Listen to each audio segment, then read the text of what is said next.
going to tell you a story that's a true story. It comes from the Bible, and those are the best stories. So, a long time ago, there was a disease that was always fatal and always killed people. But even before it did that, it made people have to leave their houses and their families and all their friends because they were contagious. You happen to know what that disease was called? No, the Black Plague is a good guess. But this was before that. It was called leprosy. Have you ever heard of that? Well, leprosy was a very terrible disease, and if you had it, you had to move away from your family because otherwise you'd give it to them, and you had to go away from everybody else.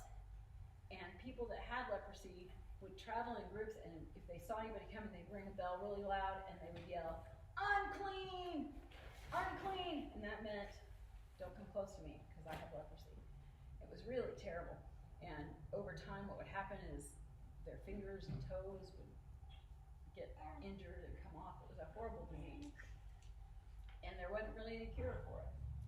So one day, Jesus was out walking with his disciples, and he saw a group of 10 lepers, is what they called them.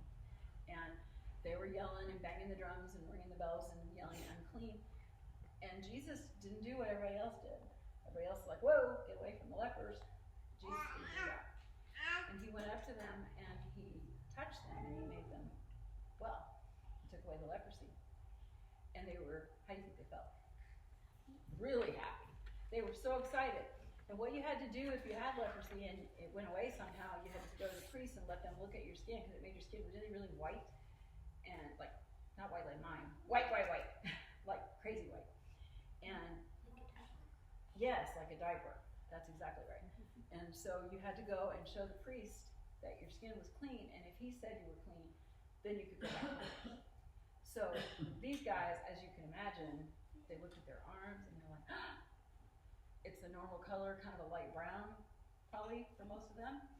And they were all excited, and they took off running on their way to show the priest that they weren't scary white anymore. But one of them was running, and he said, "Wait a minute."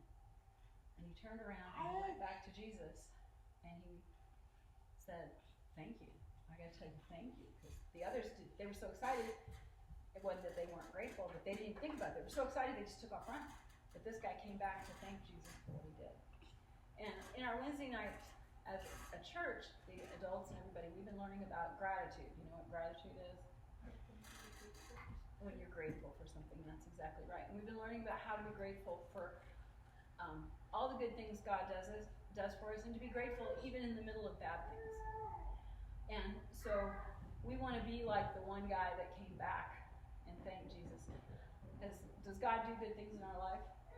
Yeah, all the time. So I wanted to give you, and all the adults, your mom got one, only yours is especially for kids. This is a gratitude journal. And so we wanted to give it to you so that you could, not every day, but just whenever you think about it, you can write down some things that you think God has done for you that you're grateful for.